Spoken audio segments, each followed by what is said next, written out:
2015 সাল থেকে 2018 সালের মার্চ মাসের আগ পর্যন্ত বিগত সরকারের সময়ে টেট উত্তীর্ণদের প্রার্থীদের নিয়োগের শতকরা হার ছিল 75%, আর বর্তমান সরকারের সময়কালে এই হার হল প্রায় 78%।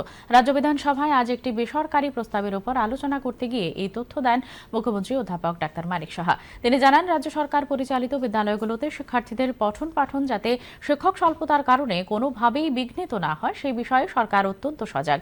বর্তমান সরকার তার সীমিত আর্থিক সামর্থ্যের মধ্যেও একটি ধারাবাহিক নিয়োগ প্রক্রিয়ার মাধ্যমে যত বেশি সংখ্যক সম্ভব টেট উত্তীর্ণ প্রার্থীদের শিক্ষকতা পেশায় নিযুক্ত করার বিষয়ে নিরন্তর প্রচেষ্টা চালিয়ে যাচ্ছে বলে উল্লেখ করেন মুখ্যমন্ত্রী। রাজ্যের বিদ্যালয়সমূহে শিক্ষকের চরম সংকট নিরসনে টেট পরীক্ষায় উত্তীর্ণ সমস্ত যুবক যুবতীদের অতি শীঘ্রই শিক্ষক পদে নিয়োগপত্র প্রদান করা হোক শীর্ষক প্রস্তাবটি উত্থাপন করেন বিধায়ক ইসলাম উদ্দিন। পরীক্ষার যে মেইন উদ্দেশ্য যে টিচার্স এলিজিবিলিটি টেস্ট, সেটার মেইন যে উদ্দেশ্য এটা এনসিটি এর মাধ্যমে, কিন্তু এটা এরকম না যে আমরা করে ফেলছি, তাদের national council for teachers education, এবং সেই সম্পর্কে আমাদের টেটের সম্পর্কে আগে আইডিয়া থাকতে হবে আসলে টেটটা কি।